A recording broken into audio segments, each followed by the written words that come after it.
3 parfumuri de buget care miros de 5 ori mai scump decât costă. Primul din această listă este obsesia mea din ultima vreme, mai exact, Zaria Mara. Se inspiră din One Umbrella for Two și face o treabă excelentă. Miroase a afine, ceai și pâine caldă, iar toate astea împreună creează imaginea unei brioșe cu afine servită lângă un ceai negru.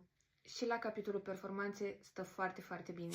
Al doilea parfum din această listă se numește Honey Dew și dacă îți place valaia, acest parfum o să dea lumea peste cap.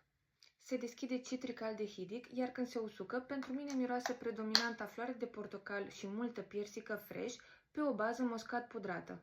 Este un parfum foarte feminin, elegant, diafan și îl văd purtat de o mireasă și de persoanele care sunt into clean girl estetic.